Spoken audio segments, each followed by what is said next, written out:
A promotoria. Os advogados de acusação são Júlia Xavier, Danilo Borges e Fernando Satorato.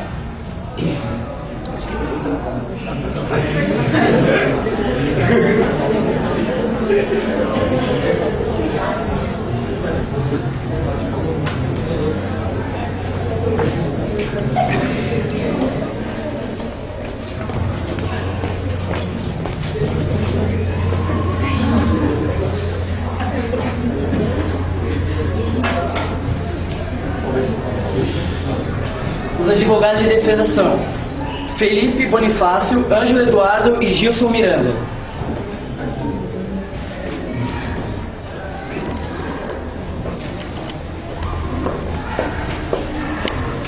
O juiz será Paulo Afonso.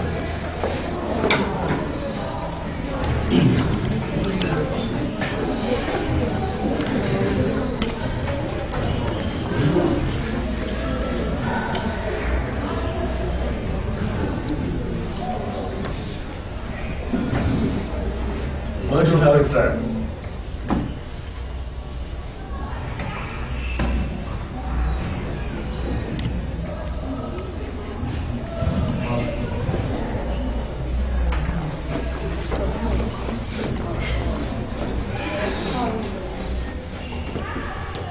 Sente-se, por favor.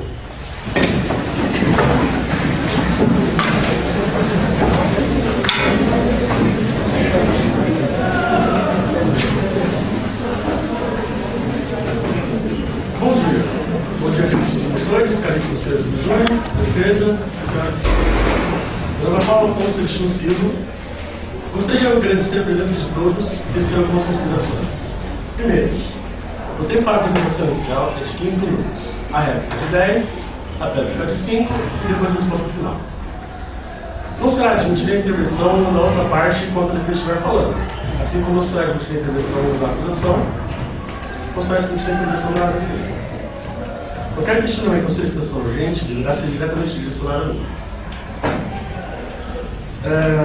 Estamos aqui hoje para julgar o réu Fernando Afonso Collor de Mello pelas seguintes acusações: falsidade ideológica, corrupção passiva e supressão de documentos.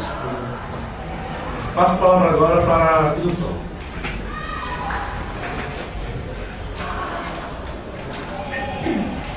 Bom dia a todos. Em prol da boa gestão e ordem, existem 5 princípios constitucionais a serem seguidos. Todos eles, exatamente todos eles, foram entendidos pelo relato presente.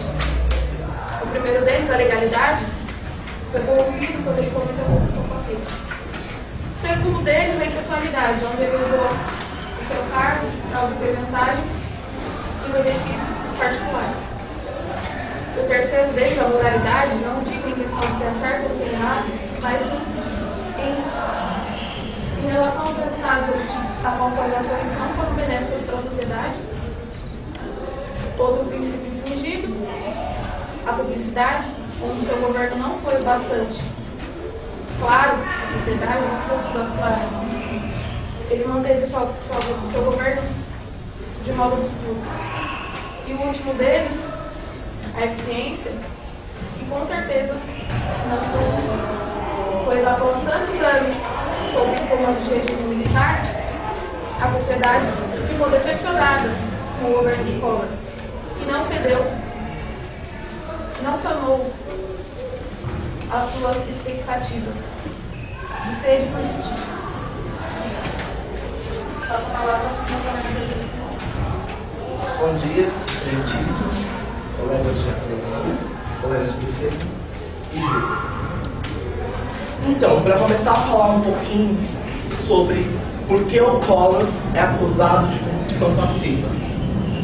No período de 1990, o período em que Collor estava no cargo de presidente da República, existia uma comunhão de interesses entre o senhor Fernando Collor de Mello e o senhor, hoje falecido, Paulo César Farias. Tal comunhão pode começar a ser percebida quando o senhor Marcelo Ribeiro foi nomeado para o cargo de secretário de Transportes, seguindo assim uma indicação de Paulo César Farias, que com essa nomeação obteve valor histórico de 15 milhões de cruzeiros pela empresa Tratec. Collor usava tal dinheiro para interesses próprios. Então ele comprava carros com o dinheiro que era do povo, ele pagava o plano dentário da sua esposa Rosane Collor com o dinheiro que era do povo, ele alugava os carros para os filhos, para o transporte dos filhos dele no Rio de Janeiro, tudo isso com dinheiro sujo, dinheiro ilícito. E como funcionava esse esquema entre Collor e PC Farias? PC Farias depositava o dinheiro na conta da secretária de Collor, Ana Scioli, secretária que era muito querida de Collor, trabalhava com ele há muito tempo, desde 77 na TV Gazeta, em Alagoas. O Collor levou a secretária para a prefeitura, para o governo do estado e para a presidência também. A intimidade dos dois era tanto que Ana Scioli chegava a fazer imposto de renda do presidente. Pode-se notar aí que Paulo César Farias depositava tal dinheiro na conta de Ana Scioli e ela assim passava, supria as necessidades da casa da Dinda, desde o Fiat Elba, que é o símbolo da corrupção de Collor, até os materiais de magia negra que eram usados na casa da Dinda, que ela comprava com dinheiro público. Sem mais. Você falava com o colega Ju.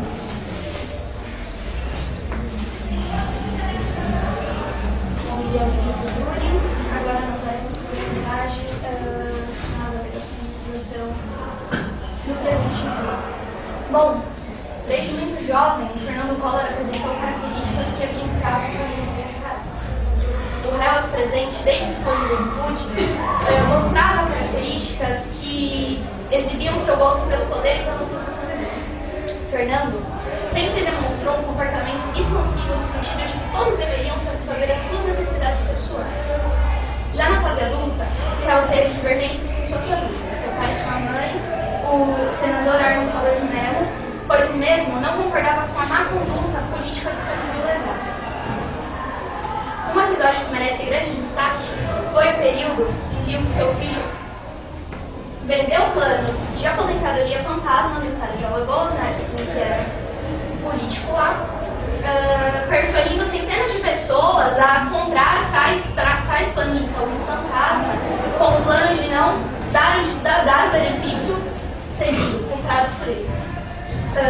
Pai do réu, embora tivesse gosto que seu filho seguisse carreira política e desde muito jovem induzisse Fernando a isso, não era a favor da maneira antiética como seu filho trabalhava. E sua mãe, Dona Leda, era terminantemente contra uma conduta do filho, de suas falhas faculdades mentais. Algo que é muito questionável, muito curioso, pois dentro do mesmo período, Pedro Collor de Mello havia feito exames que comprovavam que sua saúde mental estava ótima. De fato, o réu do presente sempre demonstrou um desvio de caráter, tanto em sua conduta profissional quanto em sua conduta familiar. O réu, ele sempre foi persuasivo, ele sempre foi manipulador e ele passou por cima de seus vínculos afetivos com seus familiares para conseguir alcançar o poder e para conseguir atingir todas as suas satisfações pessoais. Obrigada. Passo a palavra para...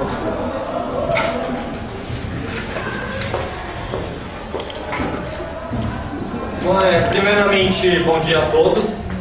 Nós vamos falar em favor de nosso cliente, Fernando Afonso Collor de Mello, que está sendo julgado hoje pelos crimes de corrupção passiva, falsidade ideológica e supressão de documentos, respectivamente pelos artigos 317, 299 e 305 do Código Penal. Mas antes de iniciarmos a defesa, vamos falar um pouco sobre quem foi Collor de Mello. Collor de Mello nasceu em 1949 no Rio de Janeiro. Ele veio de uma família com tradição política já. O seu avô materno, ele era ministro do Trabalho no período de Getúlio Vargas, aliás, contribuiu para a criação da CLT. E seu pai também foi deputado e governador de Alagoas.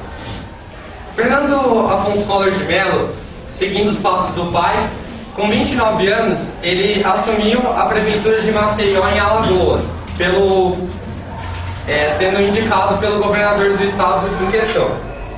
Aí então ele também foi eleito deputado federal, eleito governador de Alagoas, e como governador ele ficou conhecido como o caçador de marajás, acabando com mordomias e super salários no governo público.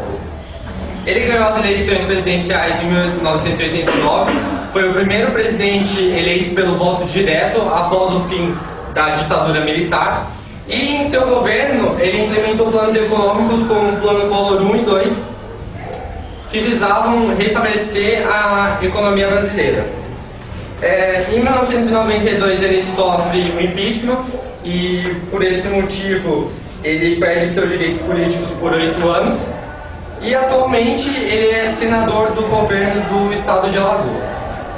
Agora eu passo a palavra ao meu colega Felipe. Bom dia. Ressalto inicialmente em relação ao crime de corrupção passiva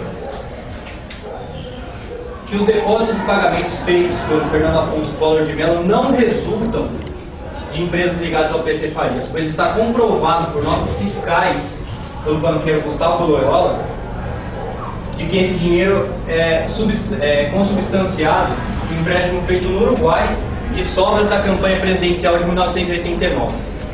Portanto, não configura nenhuma ligação desse dinheiro com a outra parte, o senhor Paulo César Farias. Outra falha na acusação, aliás, uma das principais falhas, é dizer que o Collor é um corruptor passivo, mas não indica em nenhum momento na acusação quem teria sido corruptor ativo. Portanto, não pode-se dizer que uma pessoa pratica o ato de corrupção passiva do artigo 317 do Código Penal Brasileiro se não houve corruptor ativo. E também eles deixam de citar em que momento do cargo presidencial o Collor pratica corrupção. Então, eis a terceira falha da acusação. Acentua ainda não ser possível atribuir ao réu omissão em face dos atos praticados por PC Farias. Porque Fernando Afonso Collor de Mello não sabia das relações que o Paulo César Farias tinha com as empresas, só ficou sabendo disso com o inquérito policial. Então, ficou comprovado também perante o inquérito policial que o Fernando Afonso Collor de Mello nada sabia antes do processo. O que confirma isso, Pedro Collor de Mello, um dos denunciantes, nada declara que infirma que o Fernando Collor sabia de alguma coisa. Reputo também inconsistente que o réu nomeou o senhor Marcelo Ribeiro para o cargo de secretário de transporte por indicação de PC Farias. O ato funcional foi motivado por escolha pessoal, porque o senhor Luiz Otávio da Moda, que iria ocupar o cargo, se recusou a ocupar, e por isso Fernando Collor precisava colocar alguém no lugar, e esse alguém foi o senhor Marcelo Ribeiro. Então, se uma pessoa desiste do cargo, a outra precisa assumir, e não foi motivado a pedido do PC Farias. A outro episódio descrito também pela promotoria é insucedível enquadrar corrupção passiva, pois meu cliente não recebeu e nem solicitou vantagens indevidas, como eu disse antes, ele não sabia das questões do PC Farias com as empresas. Quanto à atribuição financeira obtida da empresa Mercedes-Benz na campanha política do então candidato Sebastião Curió, não constitui sequer crime eleitoral. Tampouco corrupção passiva, pois não restou provas de que no exercício da presidência da República o réu deu de qualquer forma, beneficiou de qualquer forma a gerida de empresa. Ou seja, se a Mercedes-Benz financiou a campanha do Sebastião Curió, em troca, para se configurar a corrupção passiva, Fernando Afonso Collor de Mello deveria dar benefício para essa empresa enquanto presidente da República. Isso não aconteceu, o que desconfigura totalmente a acusação de que Fernando Afonso Collor de Mello teria beneficiado a empresa Mercedes-Benz em troca dessa ajuda financeira para a campanha de Sebastião Curió. Portanto, com efeito no Código Penal Processual, como o Código Penal Processual exige a exposição do fato delituoso com todas as circunstâncias para excluir exatamente a insegurança que traz a denúncia incompleta e deficiente. Então, concluo que, diante do exposto quanto à acusação ao crime de corrupção passiva, não há provas. Passo a palavra para o colega. Bom dia. Acerca da acusação de supressão de documentos e falsidade ideológica, as provas das quais a promotoria usou foram de formas ilícitas, no qual cabe ao artigo 5º da Constituição, que é o artigo 386, que diz que absolverá o réu mencionado a causa da parte dispositiva, desde que reconheça estar provada a inexistência do fato. Ou seja, dentro dessas provas deficientes, eles não provaram essas duas acusações. E tem ainda o outro artigo, que vem 7 incisos, no qual essas provas ilícitas, elas são dilaceradas e não valem de nada contra o réu. Ou seja, todas essas provas de supressão de documentos e falsidade geológica de nada valem, já que foram conseguidas de formas ilícitas. E o único réu o qual tem essas acusações é, no caso, PC Farias, o qual já foi condenado. Sem mais. Agora, Gostaria de fazer uma pergunta. O senhor foi investigado durante 2 anos. Eu gostaria de saber como foi esse período. Eu fui investigado de 92 a 94. Foram os 2 piores anos da minha vida. Foi o ano em que tiraram meu título de eleitor. Tiraram o meu cargo presidencial, que eu conquistei com o peito, com a raça, com a voz. O povo brasileiro conquistou, confiou em mim, confiou na minha ideologia. Nesses 2 anos eu perdi minha mãe. Eu me exilei dentro de minha própria nação. Eu fiquei 2 anos sem pôr a face do lado de fora da casa com medo de represálias. Isso por quê? Porque queriam tirar o meu direito como cidadão, tiraram minha liberdade. Por quê? Tirando meus direitos políticos com 8 anos, contra quem eles iam combater nas eleições. Eles sabiam que eles não podiam comigo. Por quê? 35 milhões de brasileiros deram um voto de confiança em mim. E eles sabiam que eles não podiam combater. agora, O réu diz que o povo brasileiro colocou ele no Planalto. Foi o mesmo povo que foi para as ruas tirar ele. Em uma entrevista, o réu falou, o réu tinha a imagem de Dom Pedro I no seu escritório. Perguntaram por quê. Ele disse que acreditava ser a reencarnação de Dom Pedro I. E realmente, os dois entraram jovens no poder e os dois saíram fugidos do mesmo povo.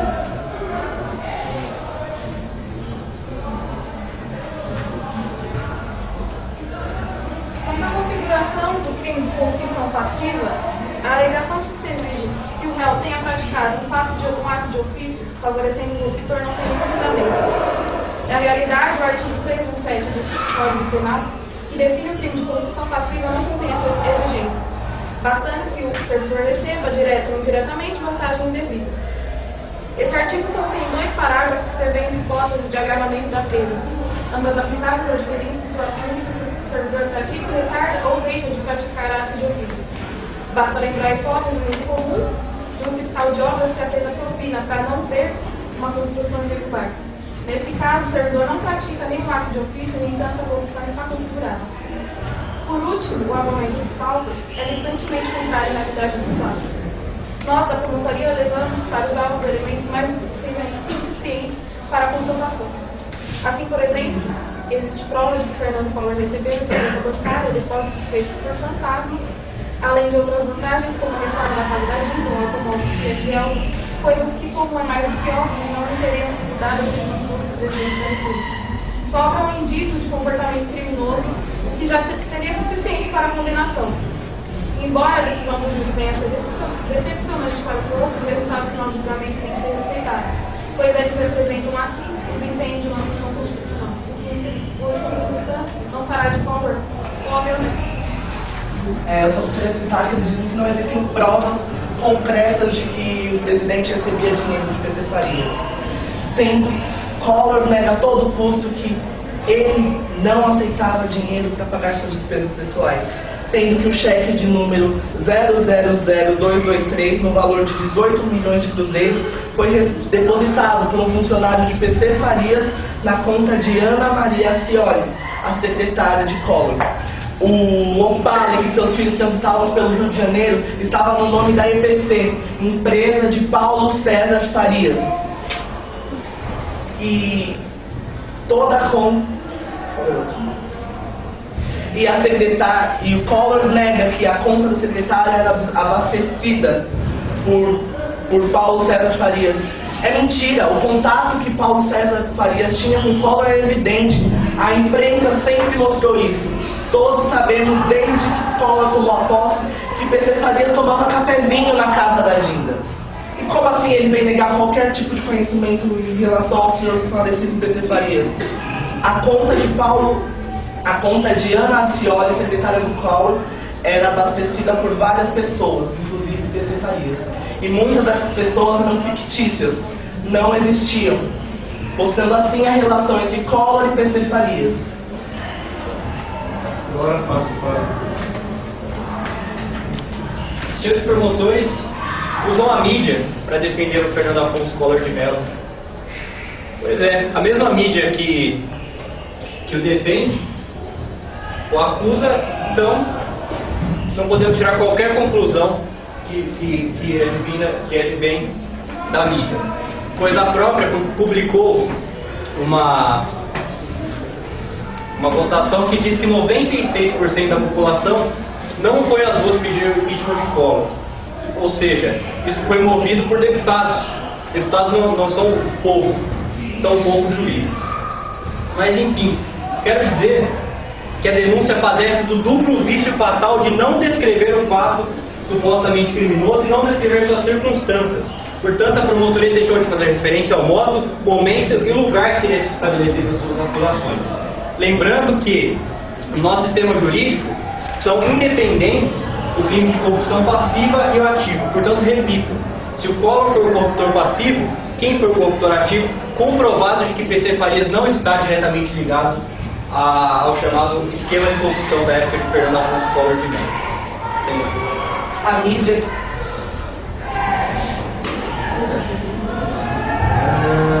Agora entra essa segunda de acusação.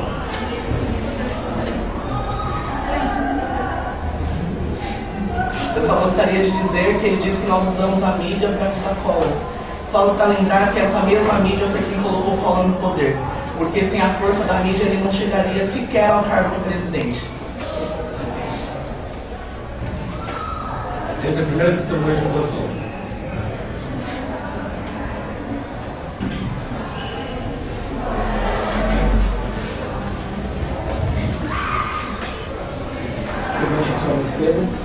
Coloque a sua mão direita sobre isso.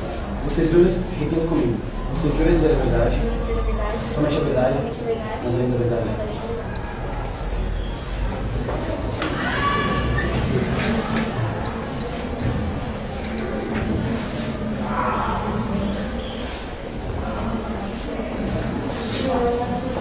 Senhora Ana Luísa Collor de Mello, o que a senhora tem a dizer sobre a relação entre seus dois irmãos, Pedro Collor de Mello e Fernando Collor de Mello? Bom, eu sempre fui muito oposta.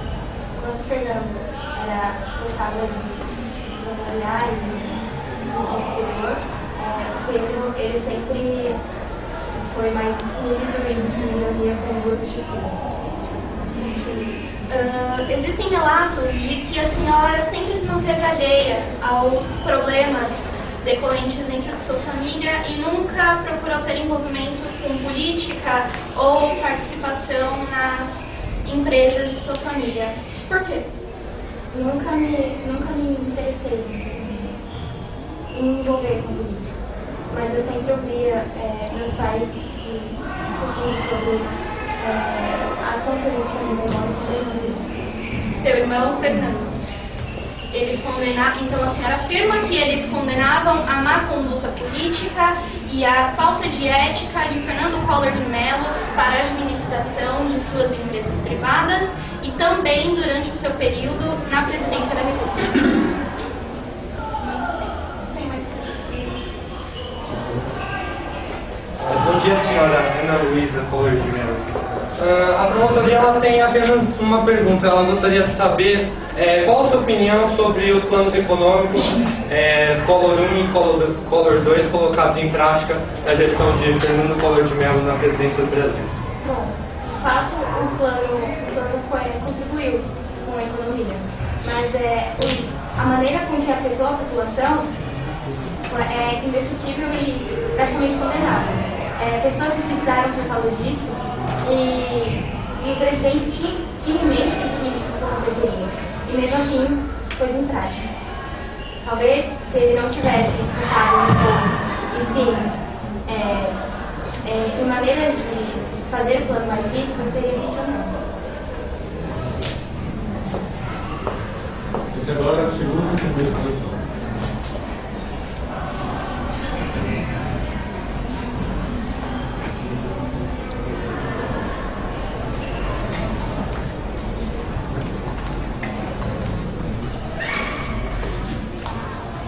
Levante a mão esquerda, coloque os dedos no meio. Juro dizer a verdade. Juro dizer a verdade. Somente a verdade. Somente a verdade. E nada além da verdade. E nada além da verdade.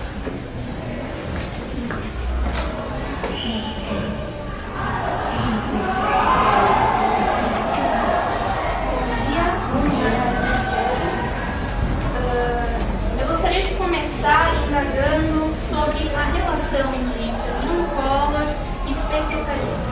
Bom, eles tiveram uma relação bem amigável. Eles eram amigos há séculos e eles partilhavam de negócios políticos e empresariais. E qual é a relação da senhora com o Sr. Fernando Collor? Bom, eu e ele sempre tivemos uma ótima relação. Eu trabalho com ele desde 88 e aí eu passei a ser a sua secretária de maior confiança. E existem indícios, existem dados que comprovam movimentações nas suas contas bancárias de depósitos financeiros que o próprio PC Farias fazia para a senhora. Como funcionava? O senhor PC Farias depositava essas quantias na minha conta e eu passava ele para o senhor presidente, que resolveu que faria com o E a senhora tem alguma ideia da origem desse dinheiro? Da onde ele possa ter vindo? Bom, o PC indicava pessoas, supostos funcionários que ocupariam cargos públicos. Collor aceitava, só que essas pessoas, esses supostos funcionários, eles eram donos de empresas imensas. Esses funcionários davam agrados para o PC e dividiam o lucro com eles. Então a senhora afirma que PC Farias indicava pessoas para que Fernando Collor de Mello nomeasse cargos públicos e essas pessoas davam contribuições a PC Farias, que dividia o dinheiro com Fernando Collor de Mello. Sim. E esse dinheiro era usado para fins pessoais? Bom, eu cuidava também de relações pessoais do Sr. Collor e ele sempre teve uma vida de bastante luxo. Ele sempre ostentou. Sem mais perguntas.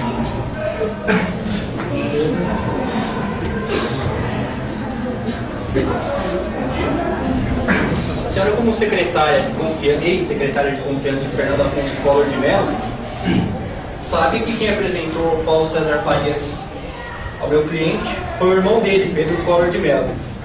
Portanto, qual seria a relação de Pedro Collor de Mello com o PC Farias que se fazia presente no dia a dia de Fernando Afonso Collor de Mello? Bom, sobre essas relações entre eles, eu nunca tive muito conhecimento.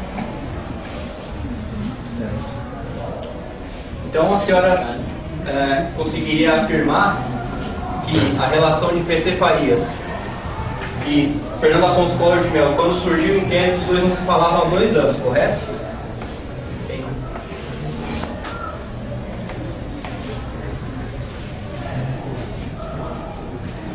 E agora a terceira testemunha de acusação.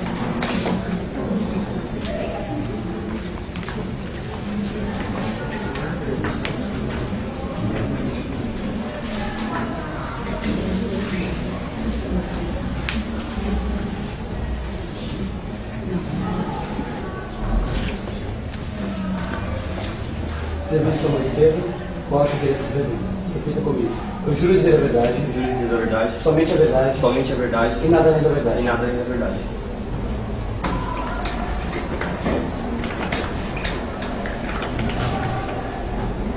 Bom dia, senhor Heriberto França. Gostaria que o senhor começasse se esclarecendo. O senhor era motorista de quem? De Collor ou da secretária Ana Acioli? Na verdade, eu era motorista da senhora Ana Acioli. E eu também pagava despesas para a família do ex-presidente Collor. Como eram pagas essas despesas? Elas eram pagas através de funcionários do Sr. PC Farias. E por muitas vezes, funcionários, como é que se diz? Fictícios, isso, exatamente. Eram pagos por funcionários fictícios do Sr. PC Farias. E entre essas despesas que você se responsabilizava a pagar, o que mais ficou marcado durante o tempo que você trabalhava para o Scholar? O que mais me marcou foi a compra do Fiat Elba para a dona Rosane. E também, além disso, foram os objetos de magia negra que o Sr. Collor pedia que eu comprasse, que iam desde terra de cemitério até bodes. Sem mais.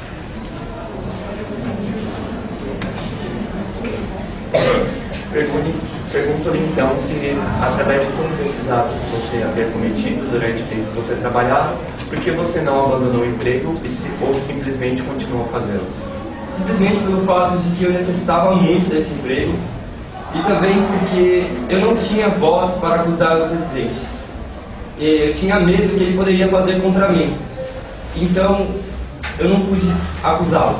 Porém, agora eu tenho pessoas mais fortes ao meu lado e assim eu posso acusá-lo. Certo. Então você acabou de afirmar que você se aliou a alguém dentro daquele esquema para acusar o presidente Collor. Não. Então como é que você obteve essa força?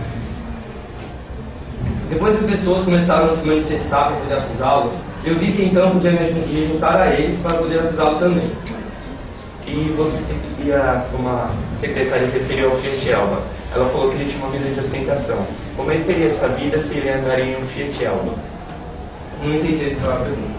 Sim, o Fiat Elba não era um carro, vamos dizer assim, um valor muito elevado na época. Como ele teria essa vida de ostentação se apenas lhe foi dado um Fiat Elba?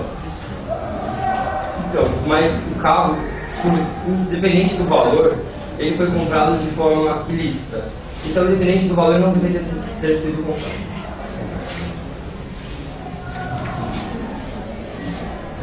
Bom, o carro Fiat Elba está comprovado que foi produto de uma venda de um outro carro que havia dado problema quando o senhor presidente Fernando Afonso Collor de Mello estava indo para o seu gabinete. Todos viram o carro quebrado, não houve conserto na época e com o dinheiro daquele comprou-se o Fiat Elba, do qual o então presidente utilizava para ir até o seu gabinete. Com qual argumento o senhor afirma que quem usava o carro era a Rosane Collor de Mello? Porque eu fui comprar a pedido dela e a escolha do carro foi diretamente com ela. A pedido, mas não a utilização, certo? A utilização era dela porque eu via durante meus períodos de trabalho que a utilização era referente a ela ou que eles trabalhavam para ela. Sem mais. Fica agora a primeira testemunha de defesa.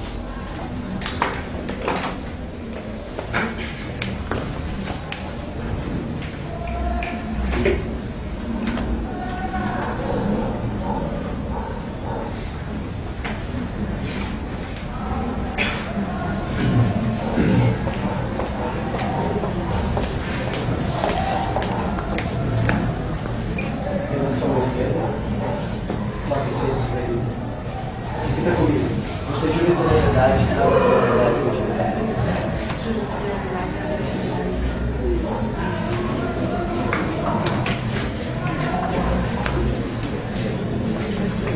Posso falar com a pessoa?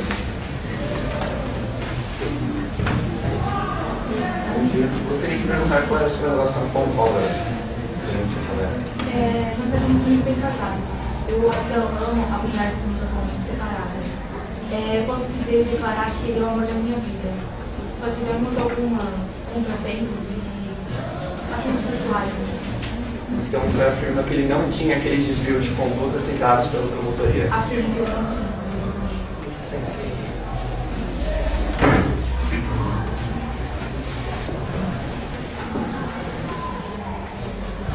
Quando eu fiquei sabendo que uma das testemunhas de defesa do Collor seria a Rosane Collor, eu achei muito estranho.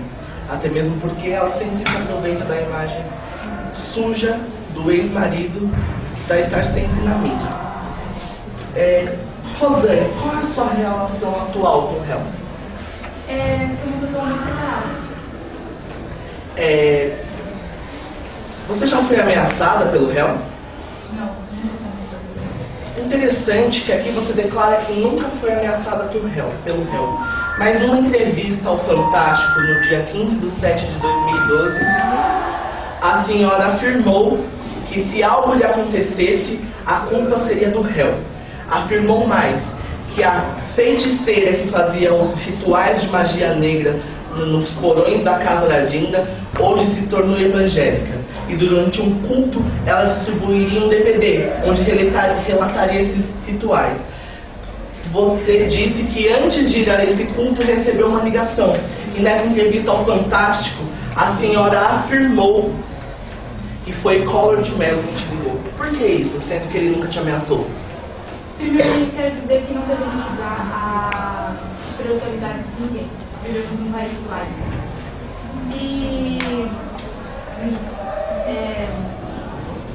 eu acho que talvez foi muito mal interpretado a colocação que a culpa seria dele se alguma coisa acontecesse. Só uma ressalva, o fato é que eu não estou julgando a fé de Collor. Eu estou falando que quando você ia para esse culto, pegar o DVD onde seriam descritos os rituais de magia negra, você disse ao Fantástico que recebeu uma ligação em nome do presidente falando para você não ir, senão você não voltaria. Você disse com suas próprias palavras, Suzana.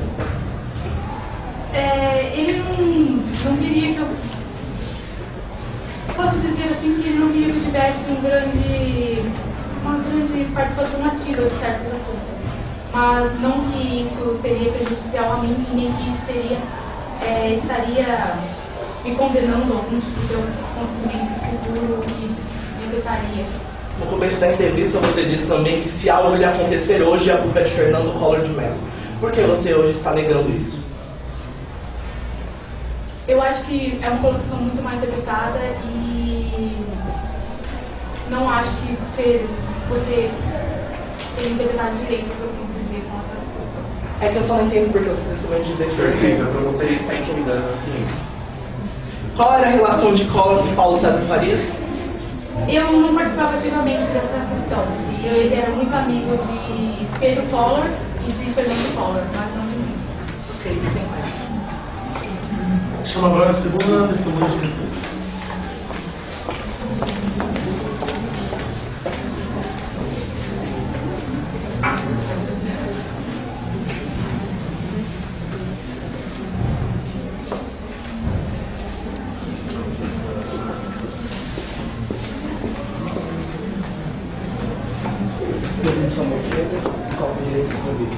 Repita comigo. Eu juro dizer a verdade. Eu juro dizer a verdade. Somente a verdade. Somente a verdade. Nada além da verdade. Nada além da verdade.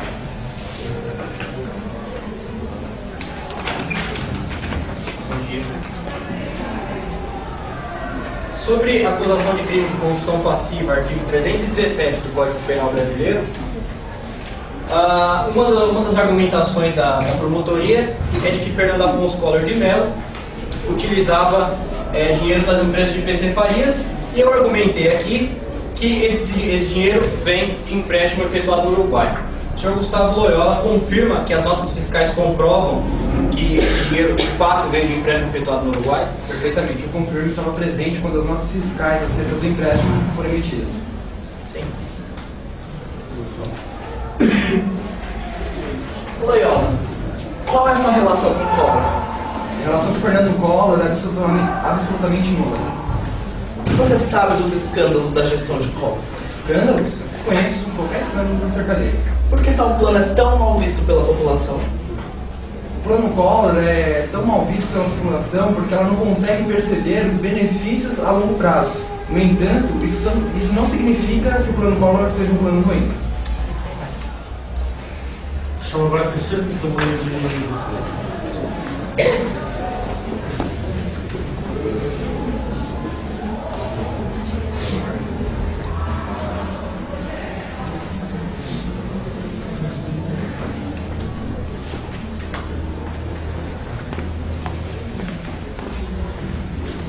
Pergunta à esquerda, coloca a direita sobre a Bíblia. Repita comigo. Eu juro dizer a verdade. Eu juro dizer a verdade. Somente a verdade. Somente a verdade. Nada além da verdade. Nada além da verdade.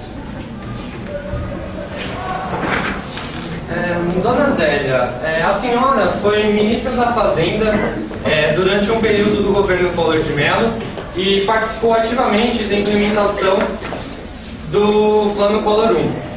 Eu gostaria de saber da senhora quais os benefícios que o Plano Collor trouxe para a economia brasileira naquele período.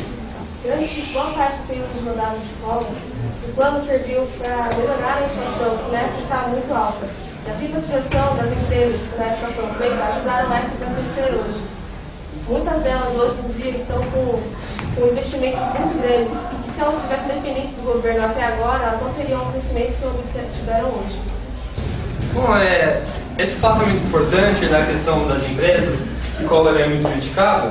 E no plano Collor, na verdade, a vontade de Collor era apenas a de controlar a inflação do país e, na verdade, estimular a nossa indústria. Eu gostaria de saber também se você acredita que o plano Collor ele foi algo necessário, foi algo primordial para a estabilização da nossa economia. Sim, eu acredito que, inclusive, se o plano Collor não tivesse sido implantado, o plano real não teria tido o sucesso que ele teve anos mais tarde. Dona Zélia, como sua relação com o Collor? Collor, de certa forma, era meu chefe. Por que tal plano é tão mal visto pela população? Principalmente pela questão do confisco. A população, boa parte dela não sabe, mas o plano do confisco seria implementado com ou sem Collor, já que este plano já havia sido planejado antes mesmo que ele tivesse a presidência. Em nenhum momento a senhora chegou a cogitar a possibilidade do presidente estar usando seu plano de governo para fins pessoais? Não, sem mais. Passo agora a palavra para o Paulo. Primeiramente, bom dia a todos. Eu gostaria de dizer, no começo, que existem dois seres políticos. Um é o político de profissão. É aquele político que vive a política para ganhar o seu salário. É aquele político que é corrupto. É aquele político que tira um político sério do poder.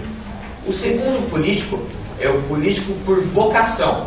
É aquele que entende que estar no poder você tem em suas mãos o poder para melhorar a vida de todos. O que aconteceu? Assim que eu assumi o poder, eu fui fazer toda uma reforma econômica no nosso país.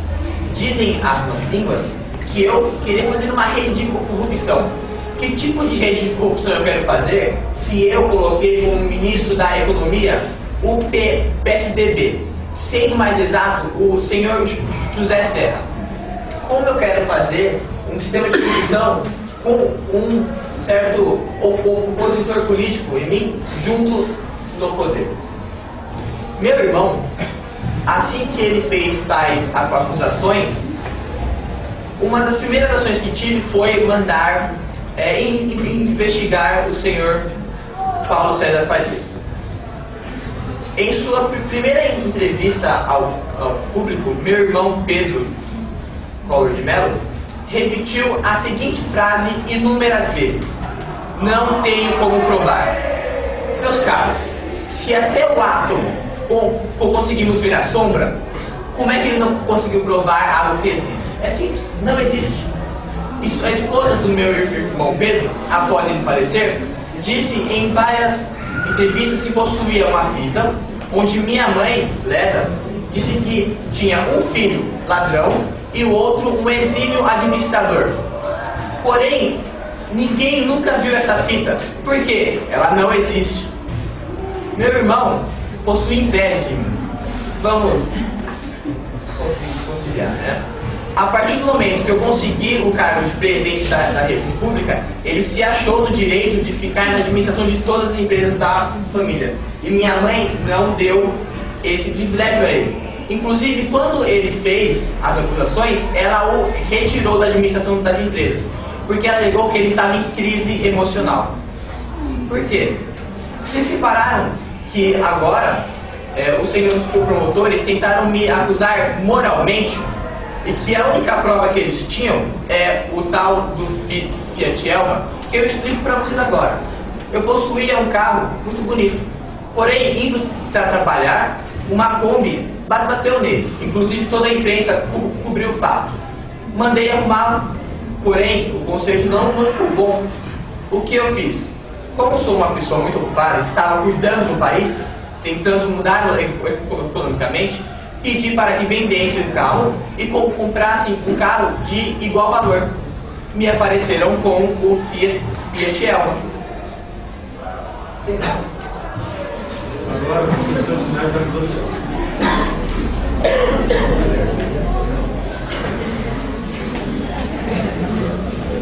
Enfim, as considerações finais. Eu posso dizer que a promotoria fez sua função. Posso dizer que agora estamos bem mais leves do que quando entramos por aquela porta.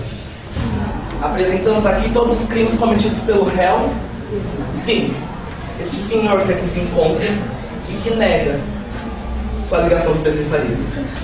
Este senhor que renunciou ao cargo de presidente covardemente para escapar de impeachment. Este senhor que se aproveita de sua situação de presidente para receber as mais variadas vantagens devidas. Este senhor que desde pequeno tem traços questionáveis de personalidade. Sim, hoje, independente do resultado que será obtido aqui, nós da promotoria temos a consciência tranquila de que nada mudará a situação de Collor. Nada fará com que este senhor que aqui se encontra passe a ser apontado como uma triste, inocente vítima da injustiça. Collor pode se eleger pelo Senado de seu estado quantas vezes queira, ou quantas vezes os alagoanos desejem, e ser tratado pelos poderes da República com as mesuras reservadas a todos os ex-presidentes. Pouco importa, daí não passará. Está escrito com tinta irremovível na memória coletiva que ele deixou roubar antes e durante o seu governo, e que desfrutou do roubo. Isso é suficiente para impedi-lo de sonhar com a recuperação da sua imagem. Mesura nada a ver com respeito, tem a ver com protocolo. Collor é um morto-vivo, um fantasma que vaga pelos corredores do Senado. Por fim, o último pedido que temos ao júri, que tem a competência de corresponder ou não os anseios da sociedade, é que relembre o lema da campanha do réu: vamos fazer do nosso voto a nossa arma, para tirar do Palácio do Planalto os maiores marajás desse país. Sem mais.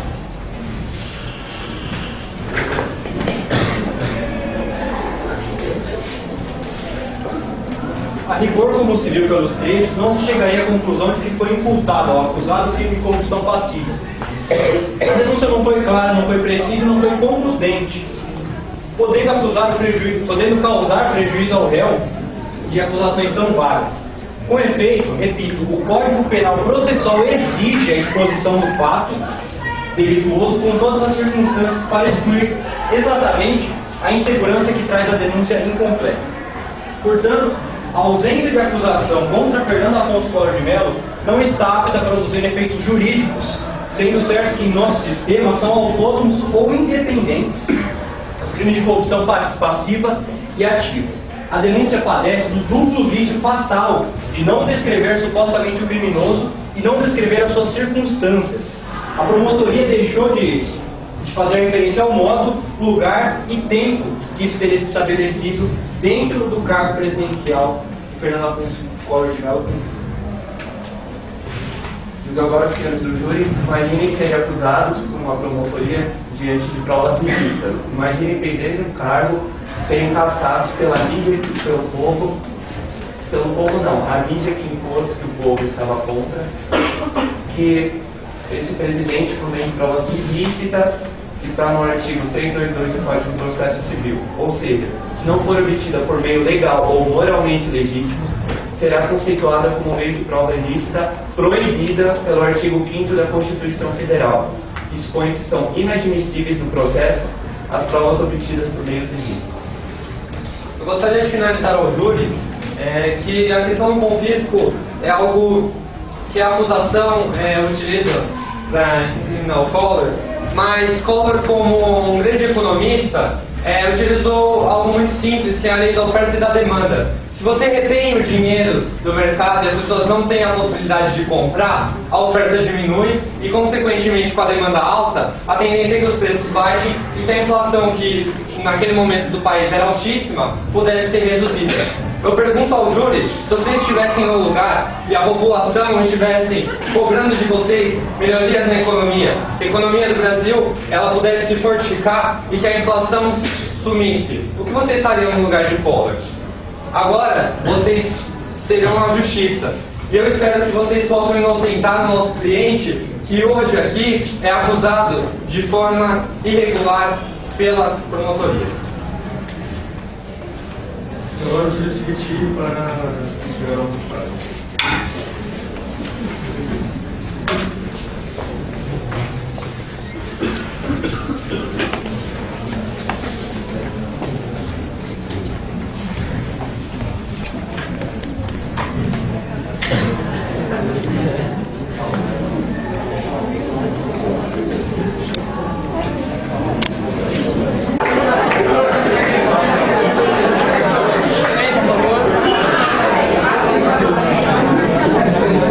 Os jurados já chegaram na decisão. Por favor, quem tem o juiz com o veredito?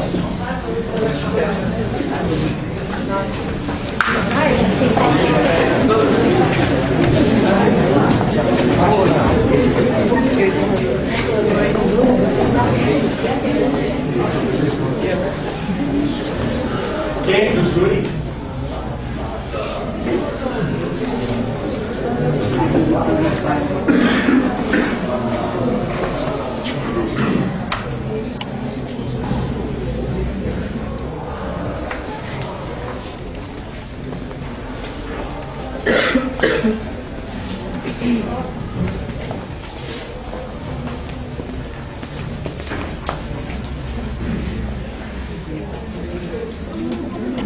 Pode se sentar, por favor.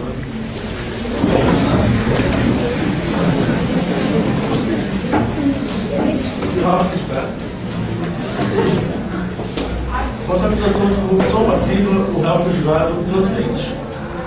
Quanto à acusação de falsidade ideológica, o réu foi julgado inocente. Quanto à acusação de supressão de documentos, o réu também foi julgado inocente.